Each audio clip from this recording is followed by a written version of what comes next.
So yeah, thank you again so much for your time and for being interested to have this conversation.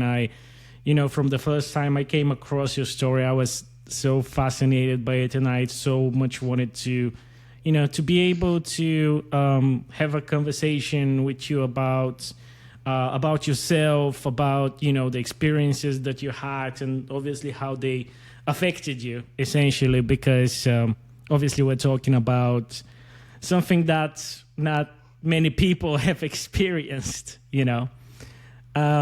So why don't you start by telling me a bit about yourself, your upbringing, your personality, and essentially, how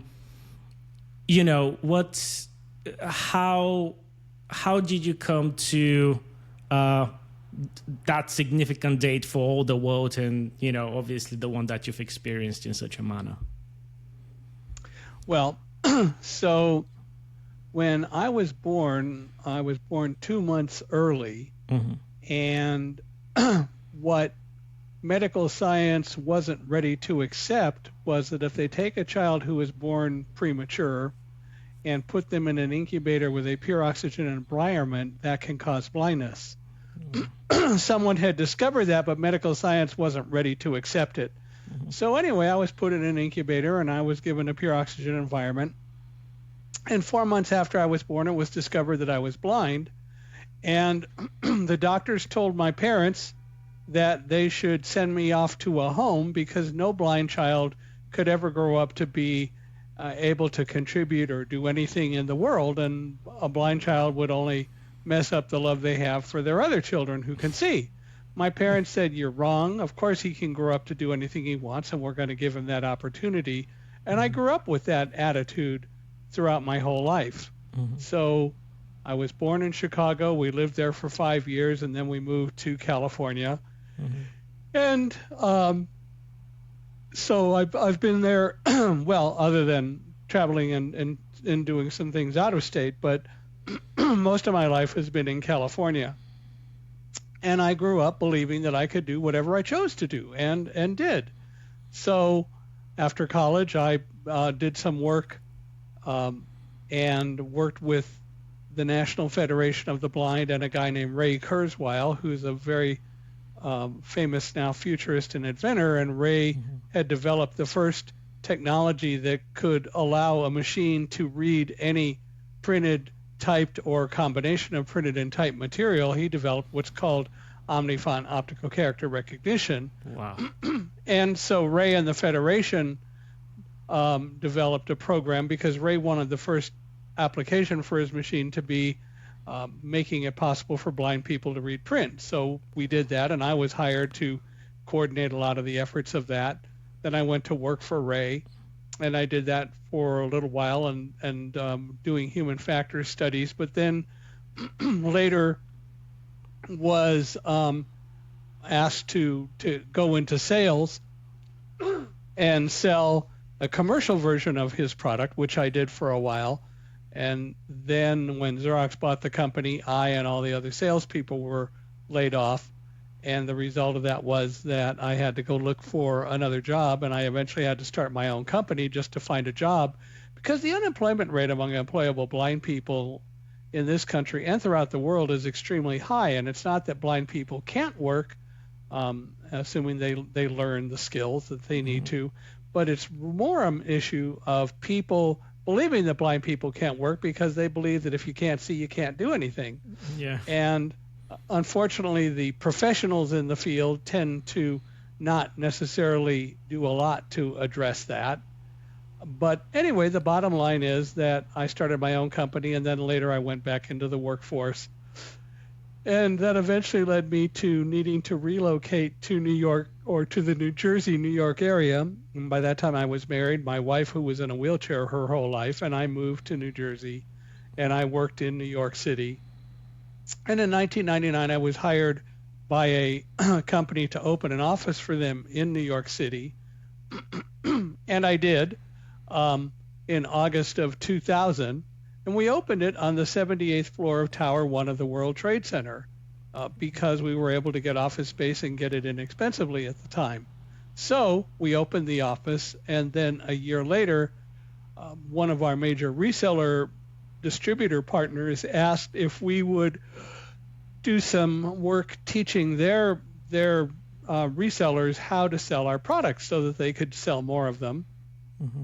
We agreed to do that, and we chose the day of September 11th, 2001 to do the seminars.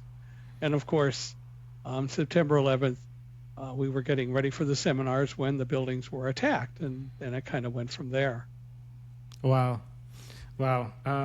Before, obviously moving to that story on its own, I'm really curious to double down on some of the moments that you've already mentioned. Firstly, you've said that, since you've been very young, you've always believed in doing whatever you wanted. What was the thing that that you were aspired and passionate to do as a young child? I had always thought I wanted to be a teacher. Yeah. And so when I was in college, I was getting a degree in scientific field. I have a master's degree in physics, but I also got a secondary teaching credential because I wanted to teach. Mm-hmm. And I actually thought I would teach in college. But then the Kurzweil job came up, so that caused things to change. But as I've realized, I've always been a teacher. Mm-hmm. And I teach people regularly about disabilities, about blindness, about me. And so I'm teaching now, even today, although it's not in the same way that I otherwise would have. Yeah. Yeah. That's amazing. And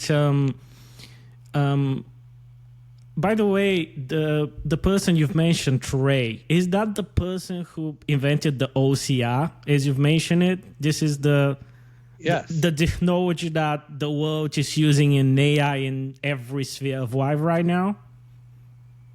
Yeah, he didn't develop OCR, but he developed Omnifont OCR. That is, he Okay. developed the technology that meant that computers and technology could read any type style or any collection of type styles or print styles on a page. Wow.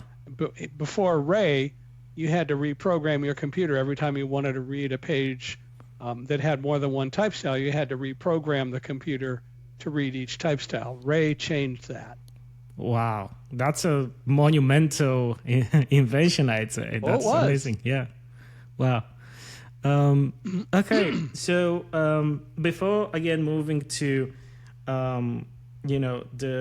what happened to 9/11 and your perspective of experiencing it all, I'm really curious to also hear about Roselle and how she came to your life and how was that experience from your perspective, considering obviously her importance in your life as well.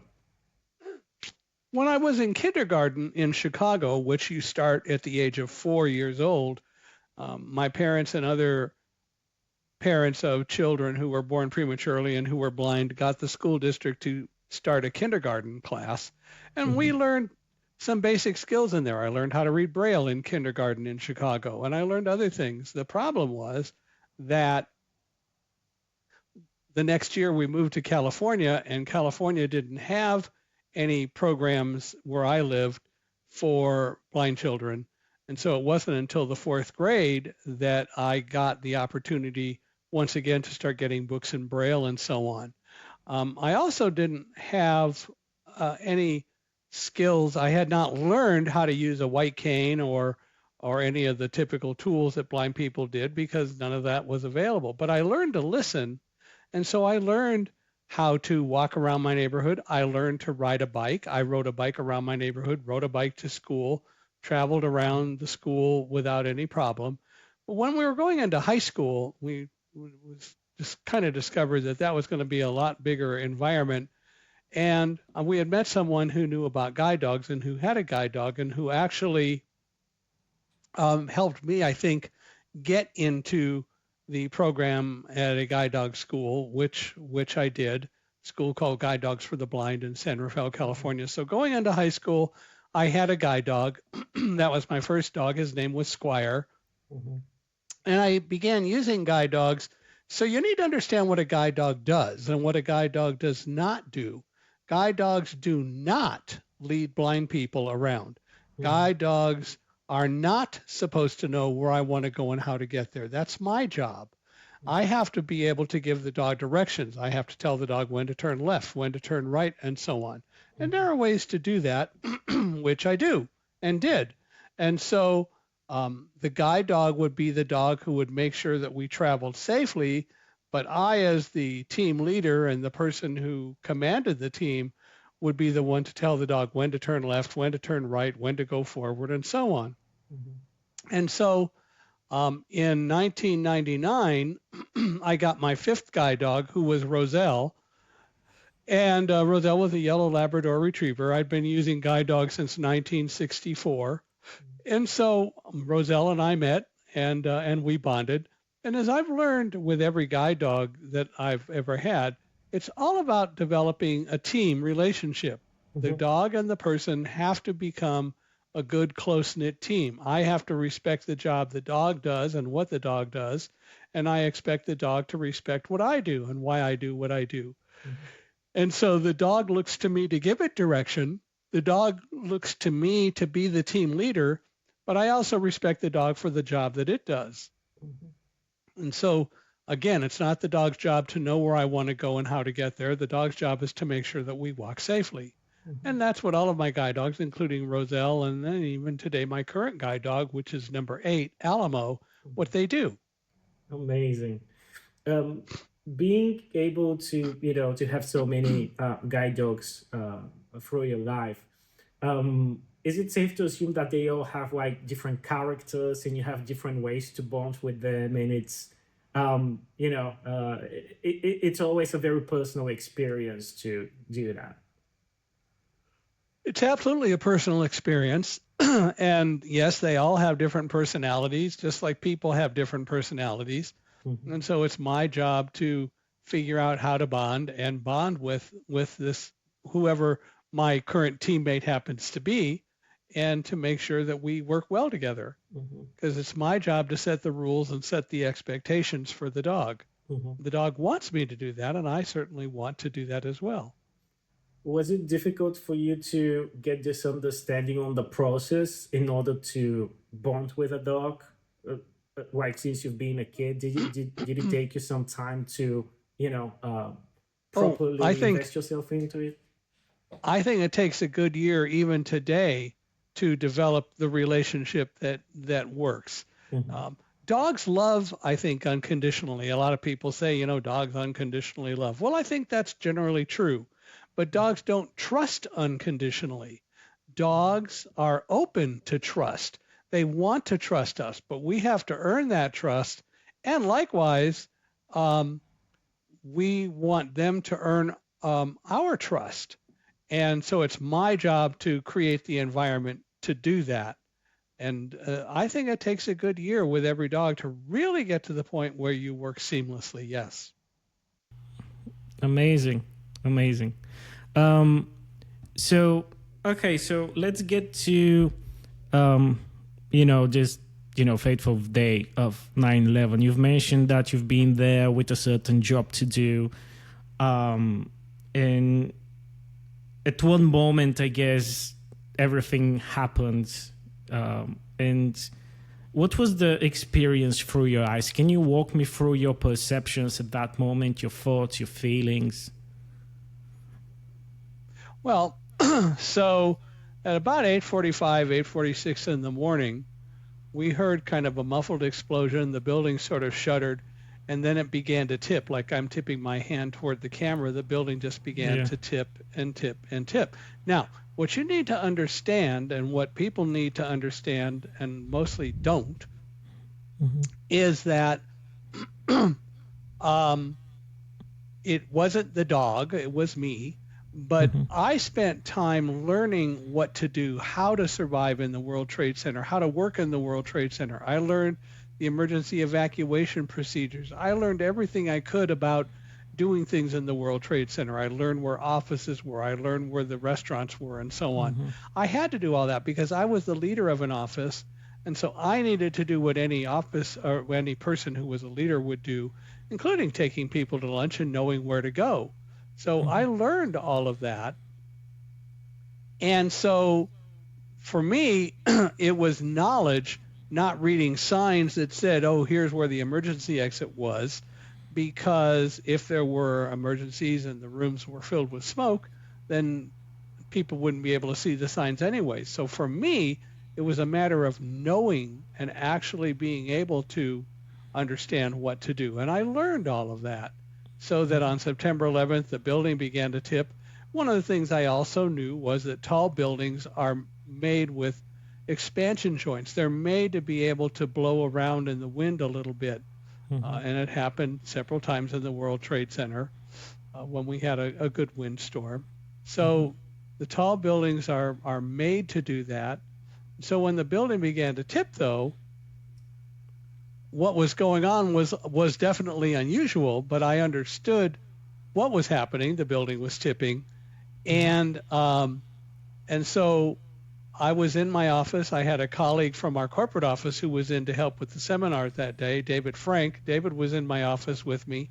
Roselle was asleep under my desk. We had some early guest arrivals in our conference room, and they were eating breakfast. And so we, David and I, kind of tried to figure out what was going on. We had no clue. The building tipped maybe as much as 20 feet, and then it stopped, and it started coming back the other way. We had just said goodbye to each other because we thought we were going to take a 78th floor plunge to the street. Well, that didn't happen. And so then the building got to be vertical again, and I went back into my office because I was standing in the open doorway between my office and our lobby area. I met Roselle coming out from under my desk. I took her leash. I told her to heel, which meant to come around behind me onto my left side and sit, which she did. And about the time Roselle sat, the building literally dropped about 6 feet. Wow. That's because the expansion joints went back to their normal configuration. Everything was working as it was supposed to, although most people didn't know that. So after the building stopped moving, David turned and looked out the window out because our office had a lot of windows, and he started shouting, "Oh my God, Mike, there's fire and smoke above us. There are millions of pieces of burning paper falling outside our window." And I could hear debris brushing by our window, and now I knew what it was. It was millions of pieces of burning paper. David was describing it. He said, "We got to get out of here right now." And I said, "Slow down, David." "No, we got to get out of here right now. We can't stay here." And I said, "Slow down, David." He said, "No, the building's on fire. We can't stay here." I said, "Slow down, David." And finally, he used what I call the big line. "You don't understand. You can't see it." Well, the problem wasn't what I wasn't seeing. It was what David wasn't seeing. That is to say that what David wasn't seeing was that sitting next to me was a dog wagging her tail, yawning and going essentially, "Who woke me up? I was sleeping really well here," and wasn't exhibiting any kind of fear. And so the result of that was that so Roselle wasn't giving me any indication that she had concerns and was just sitting there wagging her tail. So I knew that whatever was going on wasn't such an imminent threat at that moment that we couldn't try to evacuate in an orderly way. And I finally got David to focus, and I said, "David, get our guests to the stairs. Don't let them take the elevators. And then come back and we'll sweep the office and then we'll leave." Well, David got our guests together who were there and took them to the stairs, and then he came back, and I had called my wife meanwhile and let her know that something had happened. And we didn't know what was going on. We had no idea. Of course, everybody says, "Well, you didn't know because you couldn't see it," which is another stupid thing for people to say, to be real blunt about it.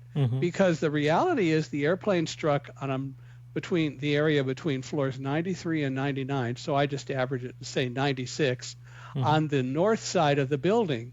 I was on the south side of the building on the 78th floor. The last time I checked, no one could see through 18 floors of concrete, steel, and rebar. Nobody knew what was going on. And I'll prove that in a moment. But anyway, people even today say, "Well, you were blind. Of course, you don't know what happened." And as I said, nobody did. Well, anyway, David came back. I had called my wife. I let her know that something was happening. I tried to call her later. We swept the office, we went to the stairs, and we started down. Almost immediately, I began smelling an odor, and it took me a while to realize that I knew what it was. It was familiar, but it took me 4 floors before I realized that what I was smelling were the fumes from burning jet fuel. And as soon as I realized that, I observed it to everyone around me. I said, I'm smelling the fumes from burning jet fuel. And they said, you're right. I knew the smell because I traveled a lot through airports, so I smelled it all the time. And now other people were going, you're right. It was burning jet fuel. Well, that's right. We must have been hit by an airplane. You see, nobody knew. But we figured out an airplane must have hit us because we were smelling jet fuel, but we didn't know the details. And so we just continued down the stairs. We all worked to help each other stay calm. I was being calm. And, we all worked together to make sure that everyone would not panic so that we could get down and get out of the building. Wow. It's firstly very impressive to hear your intuitive analytical approach to the whole situation. Was it difficult for you to control your receptions at that point, or is it natural for you to always try to be rational and to approach difficult situations from this angle? Well, I can be as concerned and afraid as anyone, but I'll always work to try to understand what's going on. I faced a lot of surprises in my life. For example, for several years, I lived in the Boston, Massachusetts area when I worked for Ray Kurzweil. I could start across the street listening at the traffic, traveling the way I wanted to go so that I could cross the street. And then suddenly I hear a car coming and it doesn't seem to be slowing down, and it's not traveling the way I expect it to travel. I suddenly have to decide, do I go forward or do I go back, and make decisions as to what to do. I face that all the time. So for me, I was used to unexpected situations to a degree. And so the result is that I wasn't really facing anything so unusual. Yeah, I mean, it was. The World Trade Center had been hit by aircraft, but still, for me, it was more a matter of just staying focused and doing what I always did, and that's what I did to get out of the building. Wow, that's amazing. Was there a moment that it was close to, to switch your equilibrium and to make you go into frenzy, and something that specifically made you afraid of the situation and lose control? Or did you just approach it in the sort of calm and calculated way we've been discussing? Remember what I said earlier about guide dogs and their owners forming a team. So Roselle had to sense what was going on. That is, she had to sense the fear on the stairs and so on. So it was my job to keep her focused by telling her things like, you're doing a good job, good dog, Roselle, good girl. And so I worked to keep her focused as we went down the stairs, which of course also helped me. But the bottom line is that I worked with her so that we both did what we needed to do to be able to go down the stairs and get out without any panic. So I worked with her all the way down the stairs, and I worked to make sure that we succeeded very well as we went down the stairs to get out, which is what happened. Wow. That's I think that's such a good lesson in terms of how people need to just, base their instincts on rules, on knowledge, and try to not lose control over the situation, I guess. Most times people spend way too much time worrying about things over which they don't have control, and they also don't spend time dealing with what they can. You're right. People normally just depend on a sign that says, here's where the emergency exit is. This is what you have to do in an emergency. And they don't really learn it.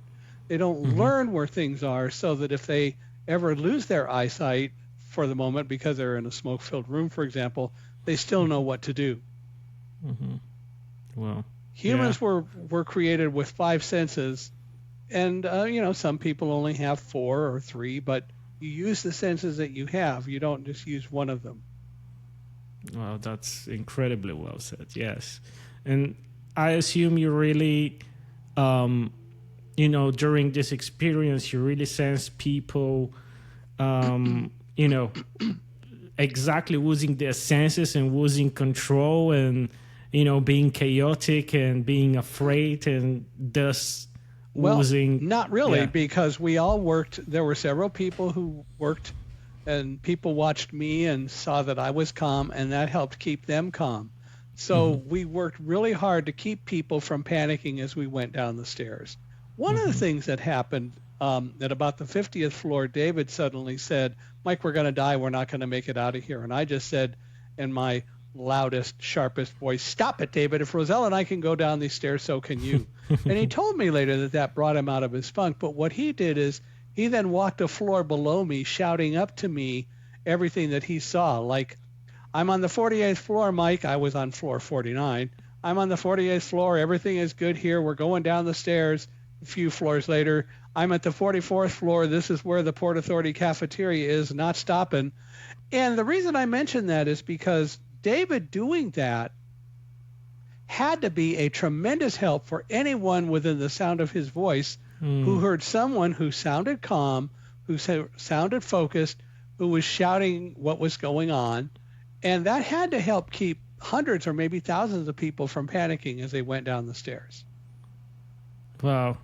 Yeah, that's such a good example indeed. I actually, you know, heard from a story from another survivors that, you know, they said that one of the things that kept them, you know, focused and alive was I think it was one of the firemen who just stood in the middle of the building at the first floor and just sank, you know, in order to give them direction, which I think is such an interesting way of how connected to each other people are and what sort of subconscious comfort we give each other, you know. So, so Well, we all had to work to make sure that people didn't panic and then we all got out, which we did. yeah. At some point during your journey through all the floors, did you experience any specific obstacle that made things harder for you, or was it just about keeping this calm mentality and going through the process? It was just a matter of focusing. We didn't have any problems going down the stairs. Yeah, amazing. So everything finishes, and you know, your life and the people with you are alive. How did you feel when it all finished and you understood what you've just experienced and what you've went through? Well, I think I got home about 7 that night, and my wife and a longtime friend met me at the train station and drove me home. I think we were in shock for days, really. Who could have thought that somebody would deliberately crash into the towers? Yeah.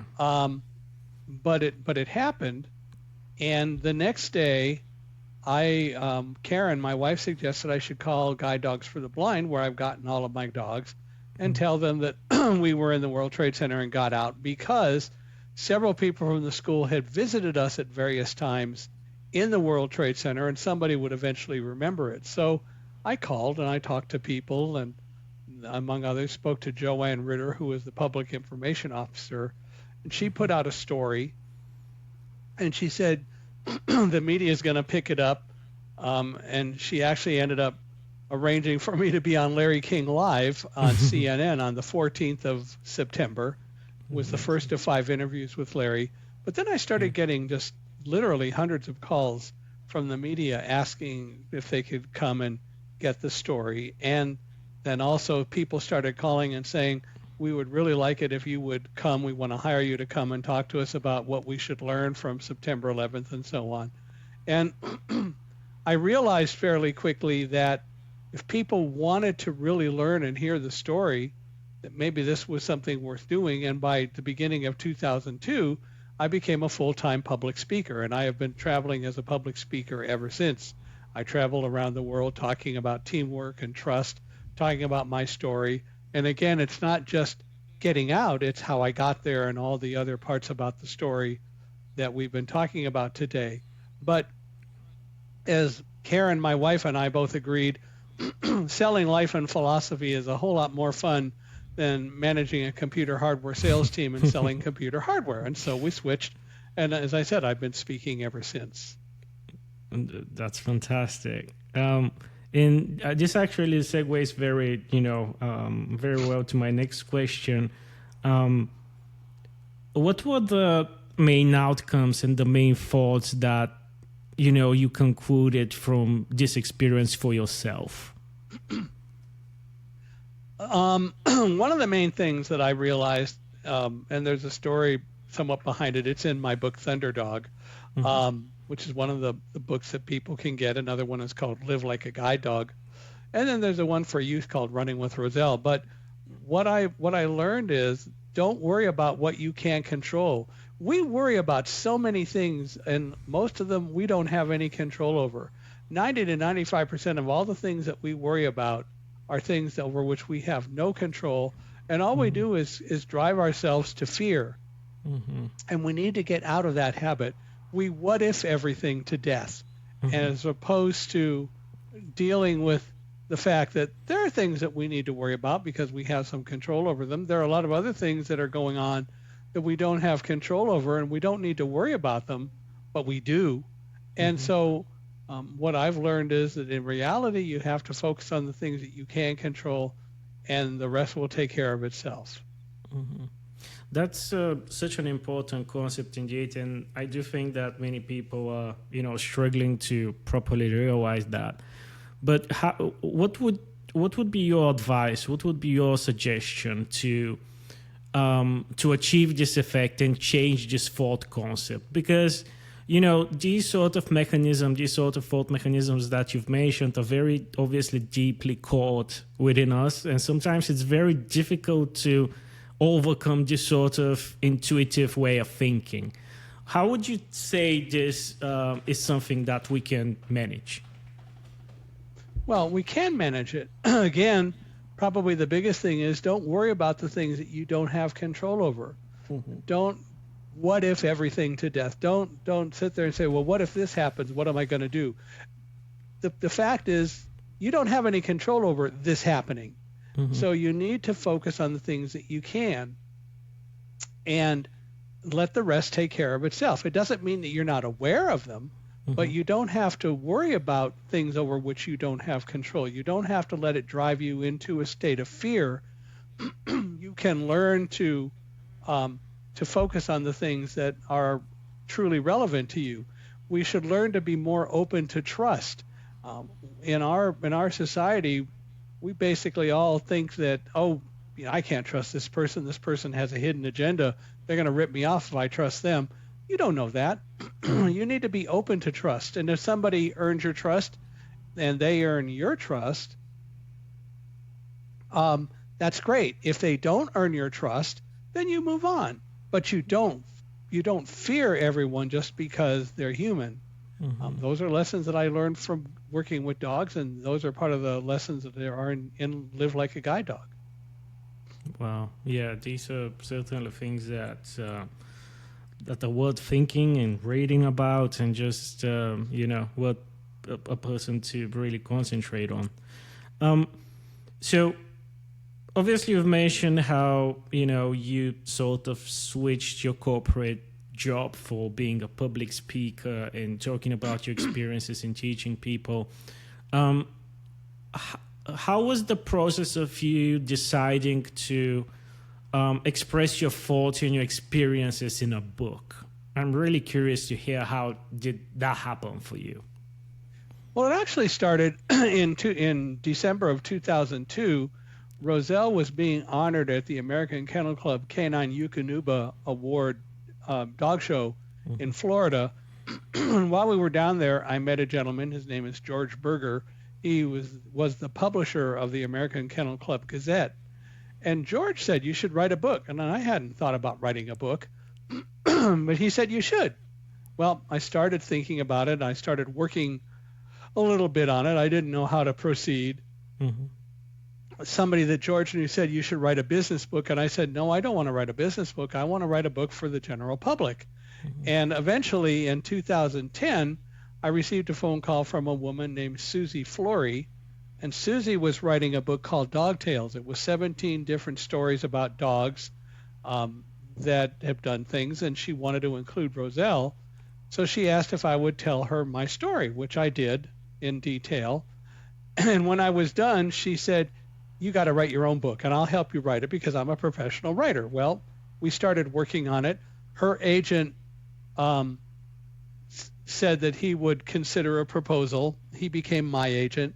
He said, "I don't want a September 11th book, though." And I said, "I don't want a September 11th book either. I want a book that will teach people things. It's going to talk about my story on September 11th, but there's a lot more to it." We wrote a proposal. He loved it. And literally within a week, he had a contract for us with Thomas Nelson Publishing. Thomas Nelson is now part of HarperCollins. And then we worked on the book, and it was published in August of 2011. And it was published on the 2nd of August, and on the 11th of August, we learned that it already was on the New York Times bestseller list. Wow. And so it was there. 2 years later, we published Running with Roselle, and then in August of 2024, August 20th, we published Live Like a Guide Dog. And so all the books are out there. They're available on Amazon or wherever people get books. The only thing I would ask is if anybody gets a copy of the book, any of the books, please go to Amazon and Reddit and give them reviews. People want to hear and see reviews of books that they're considering buying. So I always ask people to review the books. Anyway, so that's kind of how it happened, and we've been dealing with the books ever since. Wow. How was the, writing process for you and sort of reminiscing and going through all of these experiences to put them on a paper? Was something completely analytical, or was there, a moment of realization of some sort? Oh, I don't know that it was all analytical or all moments of realization.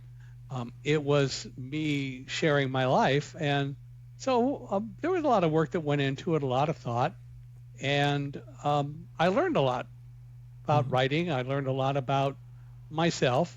One of the things that I tell people, they say, "Well, have you ever gone and gotten any counseling?" And I said, "No, I've not." But what I did get were literally hundreds of calls from the media. So I've been asked every question basically you can imagine by the members of the press and the media. So I've been asked incredibly dumb questions. I've been asked incredibly intelligent questions. So they all taught me a little bit more about me, and they helped me think and work through stuff, which was great. Fantastic. And then, of course, speaking, as I do, that also helps. Yeah. Can you give me an example? I'm very curious to hear about some dumb questions that you got. What were you doing in the World Trade Center in the first place, even though it had been published all over the place?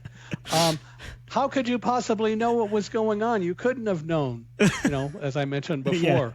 Yeah. Those are a couple. These are great examples, yeah. I think they definitely prove the concept. And another thing, I guess at that point you've told your story a million times. How is that for you in general at this point of time? Does it get tedious? Does it get boring? Or do you see the purpose behind telling your perspective on this sort of an experience? Oh, I don't think it gets tedious. I think it's exactly as you said. I think that there's a reason for it. As Alexander Graham Bell once said, when God closes a door, he opens a window. And the fact is that I was led to take up this career of speaking. I think that with everyone who undergoes any kind of experience, like the World Trade Center, and people ask me all the time, well, do you feel survivor's guilt? You stated you're alive and other people died. And I said, look, I didn't have any control over that. I wasn't going to stay up in the building until it fell. I didn't know it was going to collapse. So I didn't have any control over that. But what I do have control over is what I do with my life because of it. And so I chose to begin speaking. and it is what I do. My wife passed away after 40 years of marriage in 2022, so I continue to speak. And the reality is that for me, I know that if I can help people, if I can make a difference in their lives, then I want to do it, and that's what I work to do. That's yeah. I think that's incredibly commendable to, to sort of realize your responsibility and the way you can impact positively other people and to actually commit to it. So. Well, I think it's important, and I think more people should do it. Mm-hmm. It is how I earn my living. I work with people when they want to hire a speaker. We talk about budgets. We talk about what they can afford, and I work with them, and we make it happen. When I travel somewhere to speak, I don't charge by the talk.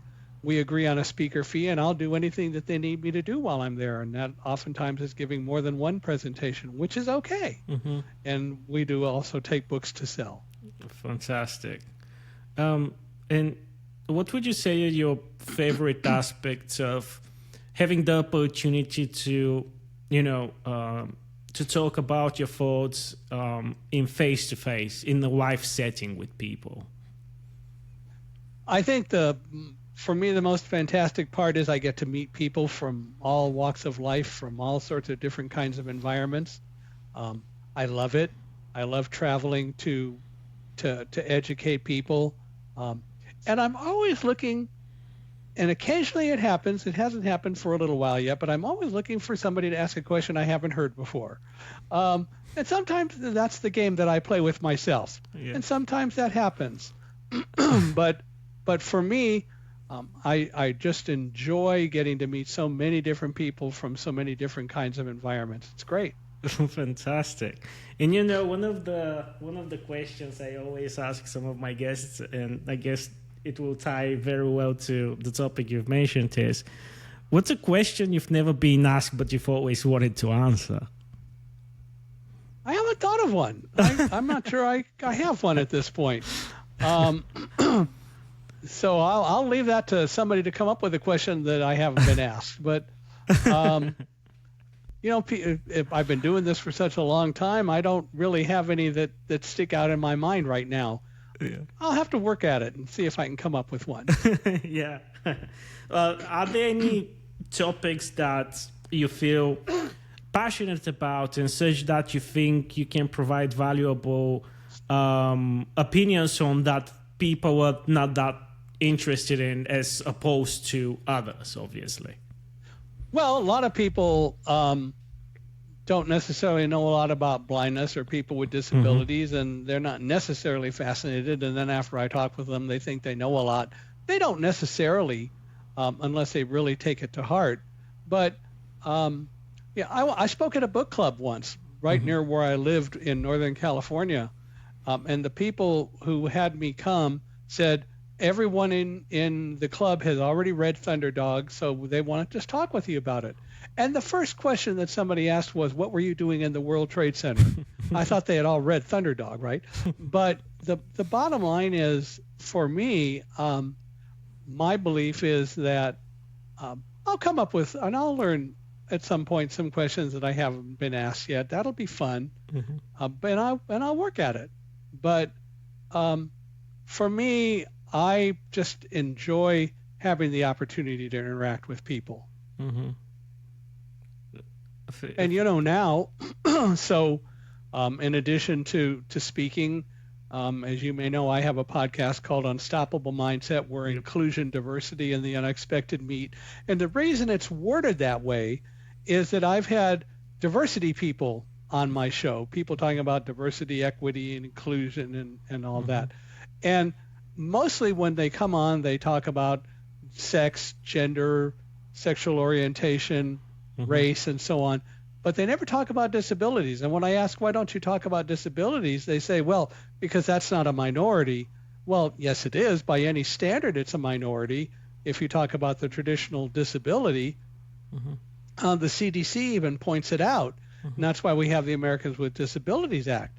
So I don't put diversity first. I put inclusion first, because you cannot be inclusive if you don't include disabilities. Some people say, well, yeah, we're partially inclusive. No, you either are or you're not. There's no middle ground. And if you are not inclusive, that means you're not dealing with disabilities. If you are inclusive, then among other things, you deal with disabilities. Why do you think this tendency is happening in terms of inclusive people not actually including all walks of life and getting this sort of distinguish between the different aspects? Fear. They're afraid of people who are different than they are. They're afraid, oh, I could become like that person. Rather than recognizing you don't have control over that, don't fear it, and don't look horribly at people who are different than you. You know, blind people by so many professionals today are called visually impaired. Think about that. First of all, visually, I don't look different because I'm blind. I don't appear differently because I'm blind. Visually is a stupid term anyway for that. And impaired, I am not simply because I'm blind. Don't compare me with people with all their eyesight and say I'm impaired to them because I can't see and they can. Well, as soon as somebody says that to me, then clearly they're impaired because they can't think and I do. The bottom line is visually impaired is a horrible term. Deaf people learned that some time ago. You talk to a person and you call them hearing impaired and they're liable to hit you in the mouth because they recognize that they're not impaired just because they don't hear as well as other people. They can think well and so on. So it's deaf or hard of hearing, and in the case of blind people, it's blind and low vision, but not visually impaired. But as long as that term is out there, we're considered less than sighted people, and we have to get rid of that term. Do you think society and people in general are moving towards the direction of properly, having a proper approach to all walks of life rather than distinguishing them in such a manner? Or what's your opinion on the way society operates currently on this topic?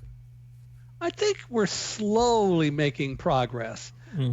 Mostly nowadays people say, what's the politically correct term? It's not politically correct. It's not an issue of political correctness. It's an issue of respecting people and recognizing that just because they're different than you, that doesn't mean they're less than you. And I think we're slowly getting there, but we have a long way to go. Absolutely. To so many different aspects as well, I guess. Sure. Yeah. Right now, what would you say keeps you? It gets you passionate and excited. You know, what sort of things that you do gets you into this sort of creative mood that you're really excited to explore? I love doing the podcast. I started doing radio when I was at the University of California, Irvine, nice. So now I get to do that. And, that's a long time ago. But now I do the podcast. And just today, literally, we published episode 415 since we started in August of 2021. So I love that. I love speaking. I love traveling to speak and meeting people and interacting with people. And here at home, I have my guide dog and a cat, and Nice. And they're fun to visit with. So I believe that you have a choice as to how you look at life. I believe that life is an adventure. I believe that life is positive, and I'm not going to allow people who have a negative attitude to bring me down. I won't do that. Wow, that's such a fantastic and powerful message to spread. I think many people need to, take into consideration your words, because right now, I think the current state of the world is such that it's so difficult to, I guess, miss the missive of life. Well, on the podcast, we do not talk about politics. And the reason primarily I don't is that people will argue and they don't recognize that it's okay to have differences in opinions. Yes. You spend time learning, but that's not what happens with politics. So I just tell people I don't talk about politics because I'm an equal opportunity abuser. But the bottom line is that it's just not one of those things to talk about, and I don't. But we've circled around it in a few times with people from podcasts, and that's okay too.